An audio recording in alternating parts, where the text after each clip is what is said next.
Om Swastiastu. Perkenalkan, nama saya Nikoma Ayu Mirayanti, NPM 224042. Nah, di sini saya akan menjelaskan tentang materi pengembangan bahan ajar.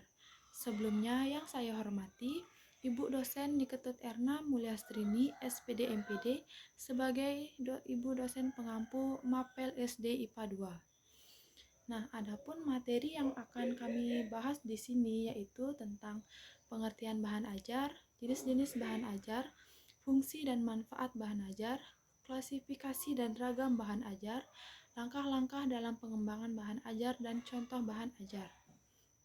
Nah, di sini yang pertama saya akan menjelaskan tentang pengertian bahan ajar. Nah, bahan ajar merupakan seperangkat bahan yang dirancang oleh guru dalam kegiatan pembelajaran guna menunjang kegiatan belajar dalam mencapai kompetensi yang diharapkan. Nah, seperangkat bahan tersebut berupa buku dan sejenisnya, ataupun program audio, video, serta program komputer yang berisi materi pelajaran. Nah, yang kedua yaitu jenis-jenis bahan ajar. Nah, jenis-jenis bahan ajar itu yang pertama ada printed materials dan yang kedua ada electronic materials.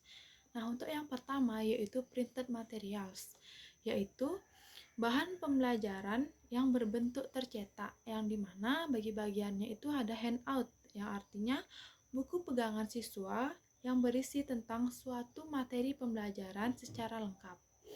Yang kedua yaitu buku pelajaran. Nah, buku pelajaran yaitu buku yang digunakan dalam proses pembelajaran yang memuat bahan ajar yang tersusun secara sistematis dari suatu mata pelajaran. Yang ketiga yaitu modul. Nah, modul yaitu satu unit program pembelajaran yang terencana, yang didesain guna membantu peserta didik mencapai tujuan pelatihan. Dan yang terakhir yaitu lembar kerja siswa. Nah, lembar kerja siswa ini salah satu sumber belajar yang dapat dikembangkan oleh guru sebagai fasilitator dalam kegiatan pembelajaran. Yang kedua ada electronic materials. Nah, electronic materials itu yaitu bahan pembelajaran yang menggunakan seperangkat alat elektronik, yang dimana bagi bagiannya yaitu CD interaktif, TV, dan radio. Nah, untuk materi selanjutnya akan dijelaskan oleh teman saya. Om Swastiastu. Perkenalkan, nama saya Nikade Arintan Pratiwi, NPM 224017. Di sini saya akan memaparkan materi yang pertama ada fungsi dan manfaat bahan ajar, dan yang kedua ada klasifikasi dan ragam bahan ajar. Yang pertama saya akan menjelaskan tentang fungsi dari bahan ajar. Nah, ada beberapa fungsi dari bahan ajar. Yang pertama ada bahan ajar merupakan pedoman bagi guru yang akan mengarahkan semua aktivitas dalam proses belajar dan pembelajaran, sekaligus merupakan substansi kompetensi yang seharusnya diajarkan atau dilatih kepada siswa. Yang kedua ada bahan ajar merupakan pedoman bagi peserta didik yang akan mengarahkan aktivitas dalam proses belajar dan pembelajaran, sekaligus merupakan substansi yang seharusnya dipelajari atau didiskusikan di dalam kelas. Yang ketiga ada bahan ajar merupakan alat evaluasi pencapaian atau penguasaan hasil pembelajaran, dan sebagai alat evaluasi maka bahan ajar yang disampaikan harus sesuai dengan indikator dan kompetensi dasar yang ingin dicapai oleh guru. Indikator dan kompetensi dasar ini dirumuskan dalam silabus mata pelajaran yang ditempuh.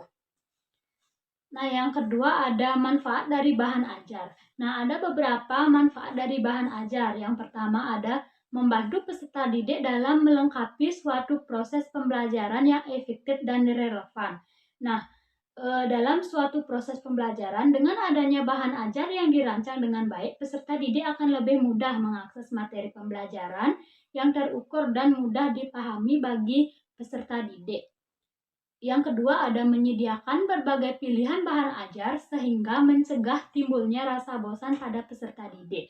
Nah, dalam hal ini, guru dapat menciptakan variasi bahan ajar yang menarik bagi peserta didik agar peserta didik itu tidak mudah bosan seperti menampilkan teks, bergambar di layar menggunakan LCD, menampilkan video yang menarik mengenai pembelajaran yang ditempuh, dan juga dapat meningkatkan keterlibatan dan motivasi belajar siswa yang baik. Yang ketiga ada memudahkan peserta didik dalam melaksanakan pembelajaran. Nah, dalam hal ini dapat mengikuti alur pembelajaran dengan lebih mudah. Bahan ajar yang baik menyediakan penjelasan yang rinci seperti contoh-contoh yang relevan yang akan membantu memahami dan menguasai materi pembelajaran yang lebih baik. Yang keempat ada kegiatan pembelajaran menjadi lebih menarik dan aktif, seperti mendorong peserta didik untuk aktif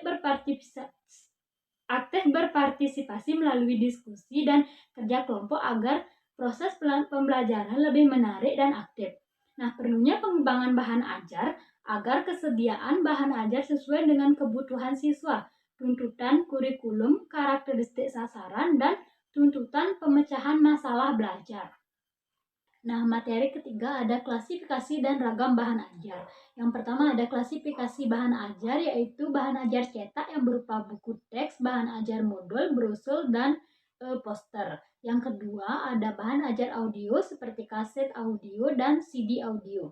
Yang ketiga ada bahan ajar video seperti VCD, DVD, Blu-ray disc, dan lain sebagainya. Yang keempat ada bahan ajar multimedia seperti Computer Assisted Instruction atau disingkat dengan CAI dan lain sebagainya. Dan yang kelima ada bahan ajar jaringan atau network seperti situs web, blog, dan internet.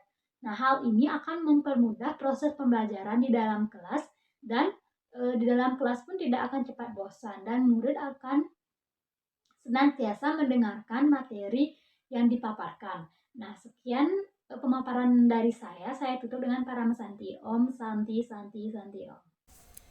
Om Swastiastu. Perkenalkan, nama saya Niputri Rismawati, NPM 224043. Baik, di sini saya akan menjelaskan mengenai langkah-langkah dalam mengembangkan bahan ajar. Ada 2 langkah dalam mengembangkan bahan ajar. Yang pertama, ada pendekatan ADI dan model Azure. Yang pertama, saya akan menjelaskan mengenai pendekatan ADI. Ada 5 tahapan dalam mengembangkan model ADI, yaitu yang pertama analisis atau langkah awal yang dilakukan dalam mengembangkan bahan ajar. Nah, pada tahapan ini ada analisis kinerja, analisis siswa, analisis fakta, konsep, prinsip dan prosedur materi pengajaran, serta analisis tujuan pembelajaran.